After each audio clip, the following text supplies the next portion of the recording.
Bueno, Marcelo, un gusto. Usted. ¿Cómo te surge la inquietud por la historia y por la cuestión de los pueblos originarios en particular? Bueno, yo viví en Paraguay de chico y vivimos en la selva frente a Brasil, contra el río Paraná. Y mi papá trabajaba en una compañía de maderera y esa compañía mataba indios. Mataba indios y en el mejor de los casos los corría a tiros. Y los corría a los efectos de eh, cortar los árboles. Esta compañía también tenía palmitales, tenía palmitales, eran palmitales de los indios. Ellos cortaban los palmitos y tenían yerbatales. Entonces, muchos de esa gente que atacaba a los indios le llevaban a mi viejo flechas y arcos de los indios que ellos mataban o expulsaban. Y se las daban a mi viejo como un souvenir. Y mi viejo las traía a casa. Y a mí siempre me impresionó muchísimo, yo era chico. De hecho yo conservo esas flechas, las tengo en casa. Y de los indios guayaquí, de los mismos de Damiana, que son los Ayé. Y con mi hermano íbamos a pescar, éramos muy chiquitos, íbamos así por el monte y bajábamos al Paraná. Y muchas veces vimos gente muerta flotando por el río. Y bueno, eso, eso a mí me impresionó muchísimo, que mataran a los indios para sacarle los árboles, ¿no? Pero por supuesto yo era muy chico y tenía un pensamiento confuso sobre el tema, no era una cosa clara. Pero es evidente que ahí es como que me surge todo ese tema. Y bueno, yo le preguntaba a mi viejo y mi viejo mucho tampoco quería ahondar sobre ese tema. Pero él me decía clarísimamente que, mira, los matan o los corren. Inclusive es evidente que alguna vez habrán atrapado alguna mujer o algún niño que las daban, igual como va a ser el Don Julio Argentino Roca, se los daban a algunas personas, como esclavos o como, en el caso de los chicos chiquitos, como no sé, en adopción, vamos a llamarlo en adopción, pero en verdad era una esclavitud El encubierta, cautivo. cautivo total. Entonces, supongo que así surge, y después, bueno, cuando después yo me vengo a la Argentina, acá terminé el último año de secundaria y entré a la universidad, eh, y muy tarde descubrí que existía una carrera que se llama antropología, pero ya cuando estaba estudiando bien entrado a psicología. Y como yo fui muy buen alumno, bueno, terminé muy pronto la carrera y entonces, bueno, eh, tuve muchísimas lecturas de antropología y sobre el tema de genocidio en particular. Después, bueno, me empezaron a invitar, yo empecé a publicar, tengo alrededor de 40 textos publicados acá y afuera, o sea, en Argentina y afuera. Acá conocen pocos textos en Argentina. Y bueno, así surgió, ¿no? Bueno, ¿qué significa el concepto de la desmemoria? ¿Qué significa la desmemoria? Bueno, la desmemoria es la gran trampa de la historia oficial. Porque Hernández Arregui, que lo tenía tan claro, él dice que la historia oficial es la obra maestra de la oligarquía. Entonces acá la oligarquía argentina y sus escritores y payos, en particular Bartolomé Mitre, que es el más brillante de todos, van a hacer esa historia mediocre, chiquita, enquistada en el puerto de Buenos Aires, dándole la espalda al país y a Latinoamérica. Solo preocupados quién controla la renta aduanera. Entonces esa historia chiquita, va a ser justamente va a articular o va a cabalgar sobre la desmemoria, porque esa historia va a tener que dejar de lado un montón de temas, como por ejemplo algunos de los que hemos tocado acá en Chivilcoy el año pasado, por ejemplo, sobre el reparto de niños, sobre el tema de la contaminación con viruela, los campos de prisioneros terribles que va a ser la maravillosa generación del 80, hasta con crematorios incluidos, crematorio de 8 bocas. Entonces, eso lo ocultaron. Los barcos, que ahora ya estamos empezando a tener hasta los planos de los barcos, barcos que de pronto en las bodegas transportan hasta textual 594 prisioneros. Ahora tengo un texto muy lindo de una crónica de uno de los que viajan, un doctor, un abogado, que dice que era pestilente el olor que salía de la bodega y que ningún indio retenía lo que comía, porque en esos viajes habrá sido un vómito continuo, diarreas continuas. Entonces eso, la desmemoria lo ocultó. Después, cuando ellos reinstalan la esclavitud, que la maravillosa Revolución de Mayo había abolido, nosotros abolimos la esclavitud medio siglo antes que los yanquis. Y eso ellos lo ocultaron. Ellos que miran a Estados Unidos permanentemente, tenemos que mirarnos a nosotros. Y la desmemoria lo ocultó. La Asamblea del año 13 declara la libertad de vientres. Y Estados Unidos tiene que hacer la guerra de secesión del 62 al 65, que tuvieron como, no sé, un par de millones de muertos, para que los negros sean libres, a los efectos de trabajar en las fábricas de ellos, ¿no es cierto? A ese único efecto. Pero esa es la desmemoria. Entonces la desmemoria es como la madrastra de la historia oficial. Esa es la rectora. Y mientras nosotros cabalguemos en esa desmemoria de los Sarmiento, de los Mitre, y de todos los libelos anexos, como por ejemplo el Martín Fierro,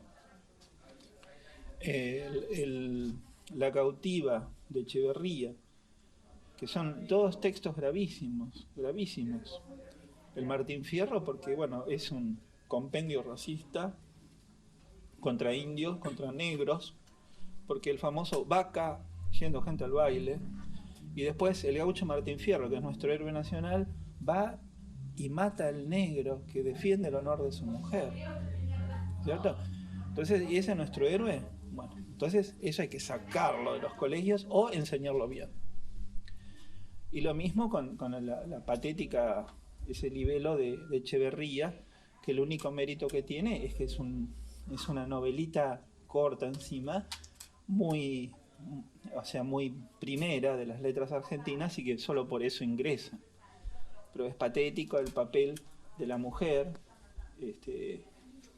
no me acuerdo ahora cómo dice la frase, que cuando la chica María salva al gaucho Brian, y el gaucho Brian se despierta y vuelve en sí, y se están por besar, ahí es cuando él se da cuenta, uy, esta estuvo con el indio, y ahí la aparta y le dice: María, soy infeliz, ya no eres digna de mí, no eres digna de mí.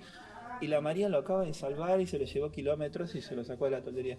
Bueno, esa es la desmemoria, que después operó con Capelú, Santillana, Villiquen y ahora con la revista Genios. Entonces, mientras nosotros tengamos eso y tengamos tantos documentos ocultados, la desmemoria va a seguir manteniendo a este país chiquito. Y nuestro país tiene que ser grande. Es un país que no tiene que tener miedo a Latinoamérica. Si ustedes leen, ¿por qué, por ejemplo, en la historia de Mitre, por ejemplo, privilegia el desencuentro de Guayaquil, minimiza a Bolívar? Nosotros no queremos a Bolívar. ¿Por qué?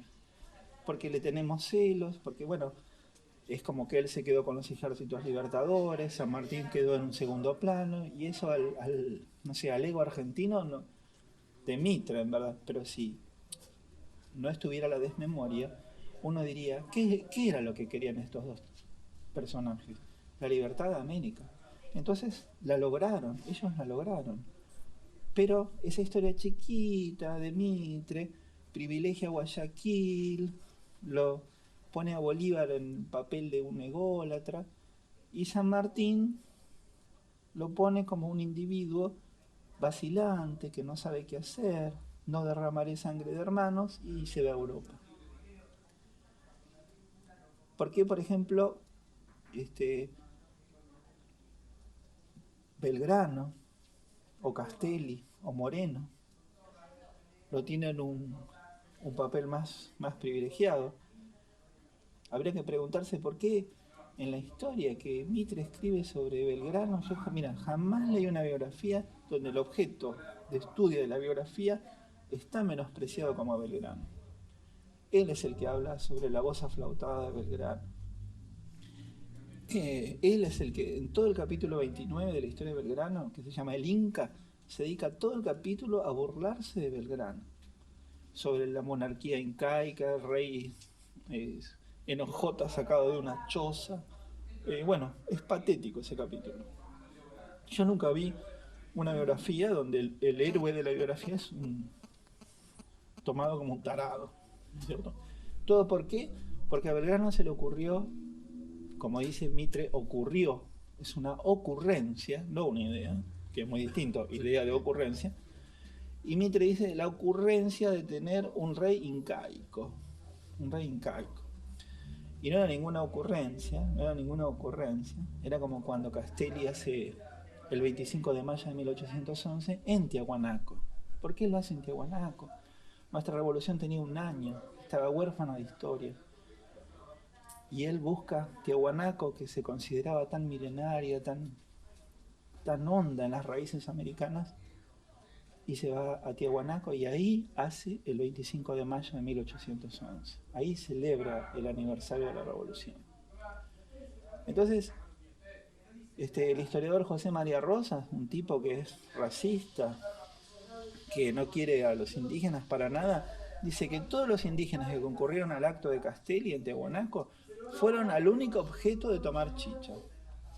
Porque el indio siempre tiene ese papel de vago, sucio, feo, malo, borracho, ocioso, pendenciero, en fin. Y entonces, bueno, esa es la desmemoria. Entonces la desmemoria es el arma que tienen ellas para que esto siga así. Entonces por eso nosotros estamos tratando de sacar esa desmemoria.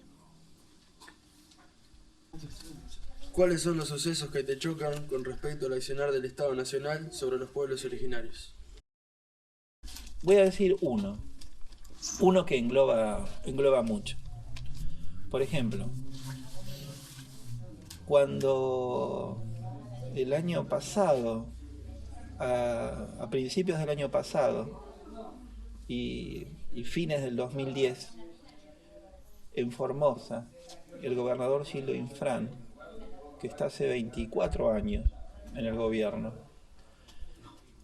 manda a la policía brava para desalojar a los COM del asentamiento que ellos tienen en un lugar que se llama La Primavera, donde está Félix Díaz. Y los manda,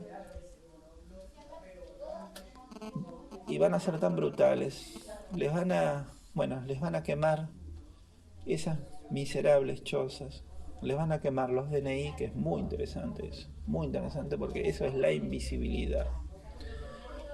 Y le van a matar a uno y van a herir a otros, y no murieron más porque justo no le pegaron las balas. Y después el gobierno formoseño, que encima lo hizo para despejar una ruta nacional sobre la que no tenía jurisdicción, porque el gobierno provincial no tiene jurisdicción sobre algo que es nacional. Bueno, los jueces, amigos, arreglaron todo y quedó como de costumbre, los indios habían atacado a flechazos a las fuerzas del orden. Es algo extraordinario, ¿no? Bueno, entonces el cacique Félix Díaz baja a Buenos Aires, igual que va a bajar el Malón de la Paz en el año 46, que también había un gobierno peronista. El Malón cuando baja porque ya había pleiteado en los tribunales provinciales y perdió. Entonces baja a los efectos de pedirle al gobierno nacional protección y ayuda. Y Félix Díaz baja para eso, baja en diciembre del 2010. Y acampan en la 9 de julio, en Avenida de Mayo y la 9 de julio. Yo me acuerdo que le pregunté a Félix, yo le dije, ¿por qué te pusiste en esta plazoleta? ¿Por qué no te pusiste en el Congreso o no te pusiste en la Plaza de Mayo? Y él me dijo, para no molestar. Y bueno, y era imposible sacarlo de esa tesitura. Está bien. Entonces él se queda ahí y él piensa, y el grupo que viene con él, que eran unos cuantos, era el verano en Buenos Aires, un verano calurosísimo, y él piensa que el gobierno nacional lo va a escuchar, porque es tan justo lo que piden, tan sencillito. Son sus propias tierras de toda la vida. Y va a pasar enero, va a pasar febrero, marzo, abril, mayo y creo que en junio. En junio, ya no me acuerdo bien el mes, si era junio o julio, ahí el Acampecom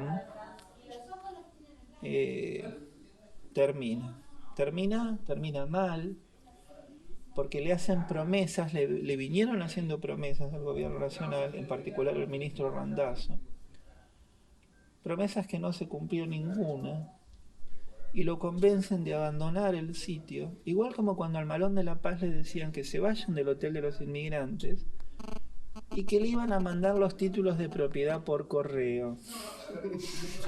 Y el Malón de la Paz, que no era ningún estúpido, dijo, no, nosotros queremos los títulos de propiedad con tinta fresca. Y se quedaron, y bueno, fueron secuestrados. Acá,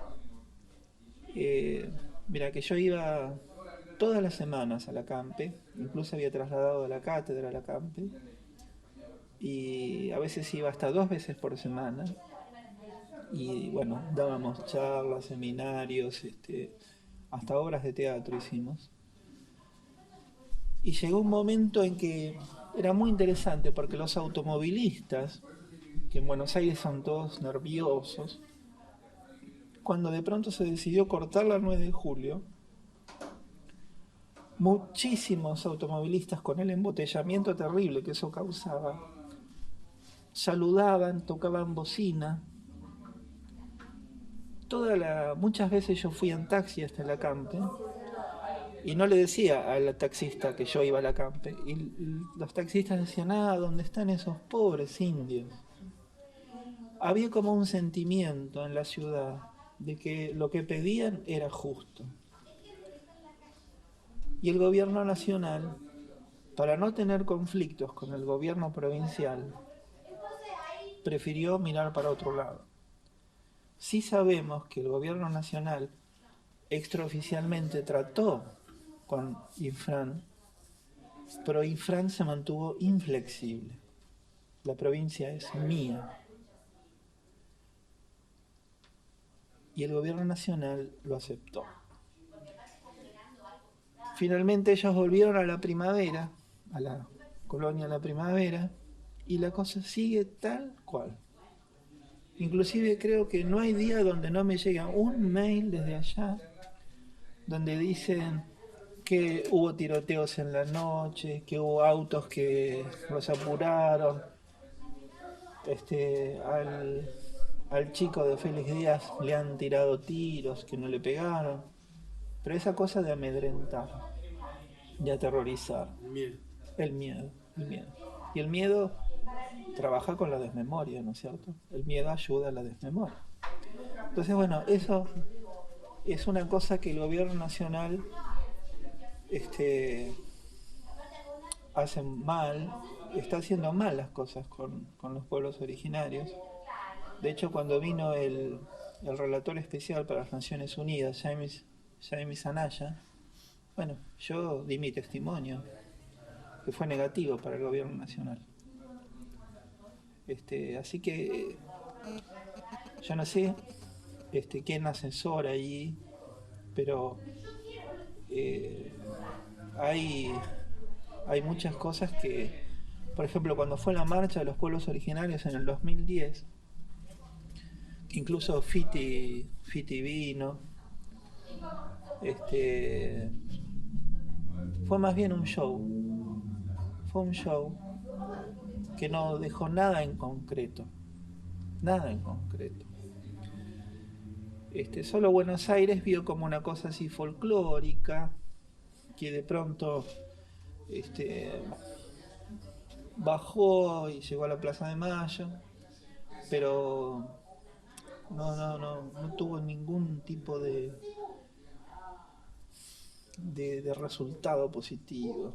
Que había mucha gente que esperaba resultados positivos de esa marcha, porque todos decíamos, bueno, algo ahora van a hacer, algo van a hacer, y no hicieron nada, y no hicieron nada. Porque hay muchas cosas que se podrían hacer sin entrar en el conflictivísimo tema de las tierras, pero no se hace. Entonces, bueno, el gobierno nacional está en deuda, así como ha hecho tantas cosas en otros puntos. Por ejemplo, que la ESMA esté en manos ahora de los organismos de derechos humanos es algo que era impensado, era algo impensado. Que los juicios a los represores, ahora la van a pensar otra vez antes de hacer esas cosas. Que de pronto juicios no solamente a los militares represores, porque los militares, igual con las cosas que nosotros estamos contando acá, no era Roca, están los científicos como Moreno, están los capitalistas como la sociedad rural, o sea, la iglesia, que dio su cobertura ideológica. Entonces, en la época del proceso, el proceso fue cívico-militar. Entonces ahora que Blaquier, una persona tan importante, que tiene tanto dinero, que dirá, pero ¿cómo me pasa a mí esto? Que le están juzgando a Blaquier, pienso que tienen el caso. Un industrial tan acaudalado, pero bueno, tantos años después le cae la justicia.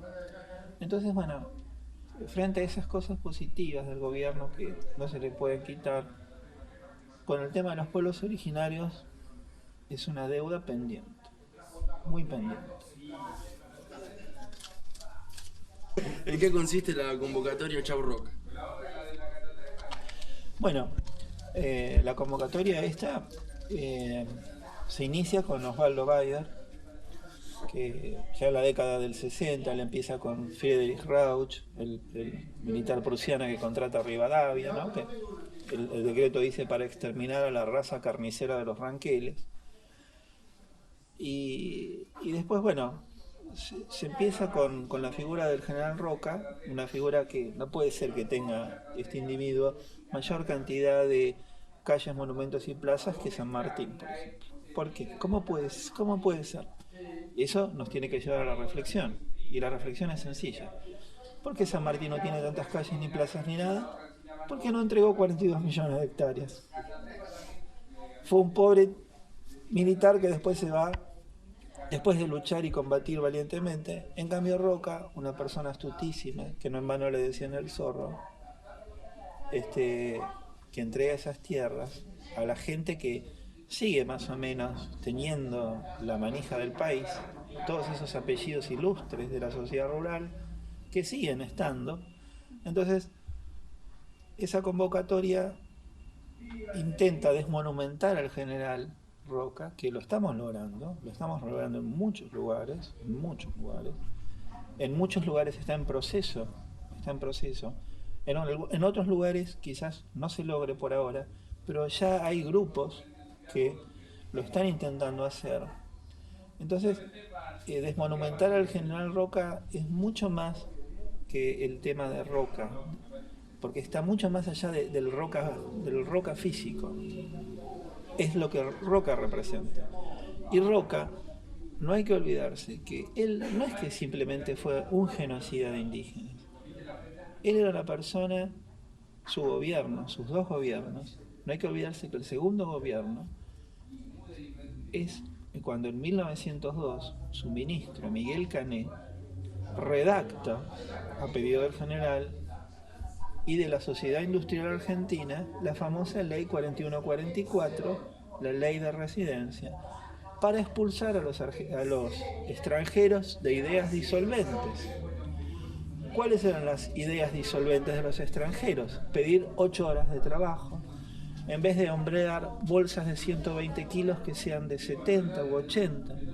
Entonces esas eran ideas disolventes del ser nacional. A esos individuos quedaban a disposición del Poder Ejecutivo y eran expulsados sin más trámite del país, pero no a su familia. Su mujer y sus hijos quedaban acá y generalmente jamás volvían a encontrarse.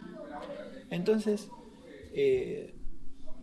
Roca, no hay que olvidarse que todos creen Roca con el tema de los indios. No, Roca con el tema de los inmigrantes fue cruel. Fue tan cruel como con los indios y como él fue con sus soldados. Entonces, este es un tipo que no merece tener esos pedestales, sino que merece tener un prontuario.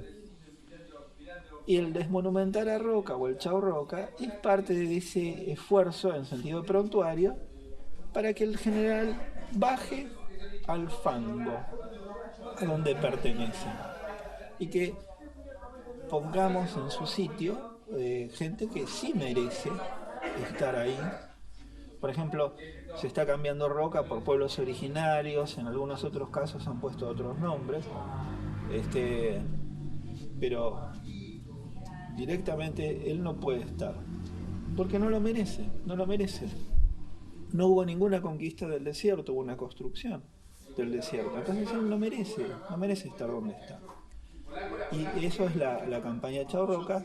Entonces estamos haciendo con el escultor Cerneri, que está llevando a cabo la idea de Bayer de hacer el monumento que reemplace al emblemático monumento que está en la diagonal, ahí a una cuadra de la Plaza de Mayo, donde está Roca a caballo, y hacer ahí una mujer originaria que lo reemplace, alta como el general, y para eso se están juntando llaves, que ya creo que vamos por 6 toneladas de llaves, se necesitan 4 toneladas más para que tenga la altura que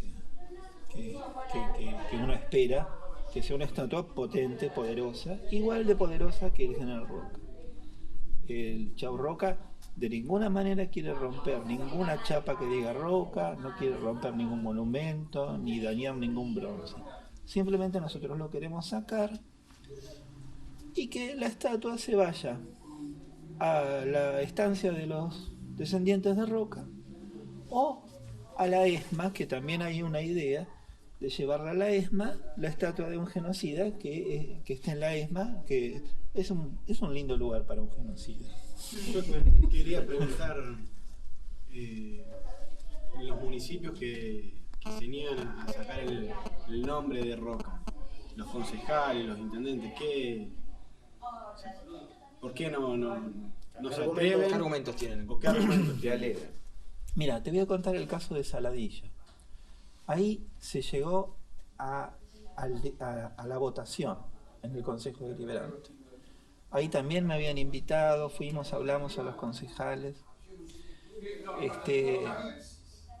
Y los concejales, ahí están los radicales gobernando. Y el intendente que vino a la charla se quedó consternado por todo el tema del libro de pedagogía de la desmemoria, se quedó muy consternado, que me consta. Pero es radical, quizás es radical, y ese es el problema. Entonces, cuando llegó el momento de votación, ellos votaron que no, y dijeron, hicimos lo que pudimos. ¿Por qué hicimos lo que pudimos? Porque algo más sería salir en el diario La Nación, y de pronto quizás no quieran salir en el diario La Nación con caratulados como sacamos al prócer que salvó la Patagonia de los chilenos. Hay miedo a los scratches, Y también hay, y por qué no, nosotros tenemos que tener un país fraterno, un país fraterno. Entonces en ese país fraterno nosotros no podemos ni siquiera despreciar a todo ese grupo de compatriotas, tan gran grupo de compatriotas que están amaestrados por Villica, en donde las señoritas esas que están lobotomizadas por Anteojito y Capeluz, en su cerebro tienen las láminas escolares de la conquista del desierto y que Roca es un prohombre. Entonces, es un proceso, pero esto es un proceso. Y nosotros estamos advirtiendo que es un proceso. De pronto, cada vez tenemos más docentes, cada vez estamos dando más charlas en institutos de formación docente. Y eso para nosotros es muy importante, porque vos das una charla en un instituto de formación docente y hay una sorpresa, hay movimientos, hay repudios, porque vos ves esos maestros viejos que dicen, ¿quiénes son estos tipos que aparecen con esto, con esos textos? Pero de pronto los textos son contundentes, son datos contundentes. Y entonces esos compatriotas que están tan amaestrados, bueno, poco a poco van a terminar advirtiendo que Roca no merece eso, no merece eso. Y él está donde está solo porque repartió las tierras, porque ni siquiera tuvo grandes combates contra los indios. Es patética el rally del desierto que va a hacer él, el periodista que lo acompaña, el Remigio Lupo, que le escribe a su director en Buenos Aires, que es el del diario La Pampa, y le dice: hemos caminado legua tras legua tras legua sin ver indios. Es patética para un corresponsal la tarea que él está desempeñando. ¿Eso porque está publicado? Lo tengo publicado en el libro. Lo tengo publicado en el libro. Sí. Y tiene varios de esos. Después incluso Remigio Lupo cuenta que en un momento ellos están tan desesperados por ver indios que ven una polvareda ahí y va todo como un destacamento a atacar, y era un remolino de polvo. Están desesperados porque, como decía ahí Remigio Lupo, dice, todos los oficiales estaban deseosos de estrenar sables y fueron a combatir al remolino, y Roca en persona los manda. Y bueno, y no vieron indios. Fue un show, fue un rally del desierto. Por eso tengo un capítulo del libro que se llama El Rally del Desierto. Eso es desmonumentar a una persona que no merece estar en monumentos. Por ahí te quiero hacer una pregunta yo, que tiene que ver con lo anterior, la pregunta anterior. Bueno, hablaste del Malón de la Paz, que había un gobierno peronista, en ese gobierno estaba Evita. Quería saber qué nos tenés sobre el cambio de Roca por Evita, con la contradicción que figura ser parte de ese gobierno. Y en segundo plano te quería preguntar sobre que me digas una breve descripción de Juan Arzúa, otra persona que se dijo que podía cambiar la figura de Roca en este billete. Bueno, mira, cuando sucede lo del Malón de la Paz, que es el principio del gobierno de Juan Perón, del 46, Evita todavía no es Evita. Todavía está en un plano muy secundario. Perón, mira, asume el 4 de junio del 46 y el Malón llega acá en agosto y a fines de agosto lo secuestra. Entonces Evita todavía no es esa figura, ¿no? Ahora, con respecto al tema de reemplazar a Roca del billete por Evita, nosotros desde el 2008 estamos con la campaña para reemplazar a Roca del billete por Juan Azurduy, no por Evita. Para mí lo estructural es que Roca comience a desdibujarse del billete y de todo. Entonces, nosotros nos ponemos contentos que Roca comience a irse, aunque sea por Evita.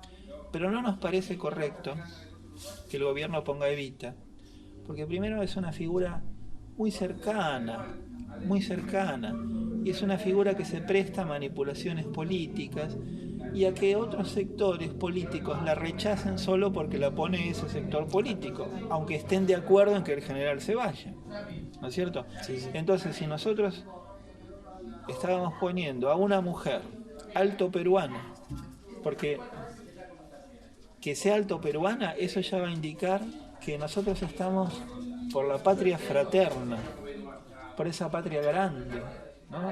El Alto Perú es lo que hoy es Bolivia, que integraba, por supuesto, nuestro territorio.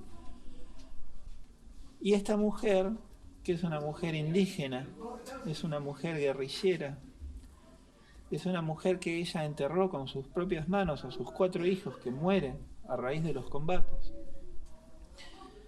Es una mujer que después le muere Padilla, que es el compañero de ella, el marido, y los españoles lo clavan la cabeza en una pica, y ella es una mujer tan brava que recupera la cabeza del marido y elimina al destacamento español. Es una mujer que Belgrano nombró coronela, y cuando Bolívar bajó, pidió tener el honor de conocer a Zurduy. Es una mujer que merece totalmente ser parte de nuestra historia de las guerras de la independencia. No en vano, mira, hasta un Félix Luna, que no es una persona que quiere particularmente a los indígenas, pero él en su momento escribe la letra de una música que conoce, pienso, casi toda la Argentina, a la que musicalizó Ariel Ramírez, Juana Zurduy y La Flor del Alto Perú, no hay otro capitán más valiente que tú. Aunque parezca mentira, la letra es de Luna. Parece mentira, pero es de Luna. Entonces ella merece totalmente estar ahí. De todas maneras, lo estructural para nosotros en este momento es que todo este movimiento que se ha instalado va desdibujando al general Roca. Y lo estructural para nosotros es que Roca se vaya. La reemplaza Evita, que tiene enormes méritos, por supuesto, pero podría haber estado todavía mucho mejor si fuera Zurduy. Pero hay gente que ya está chillando, pero para mí lo estructural es que se desdibuje Roca. Ya vamos a tener tiempo de ponerla Zurduy en otro billete. Está Sarmiento, por ejemplo. Está Bartolomé Mitre. O sea, bueno, tenemos chances todavía, ¿no es cierto?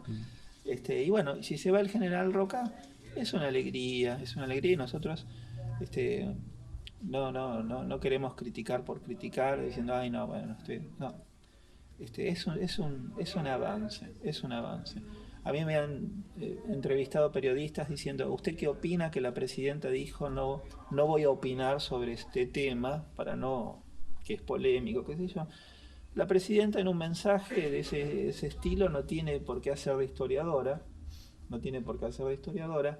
que es un tema muy complejo, muy ríspido, muy largo, y siempre van a estar los historiadores de la sociedad rural que van a decir que no.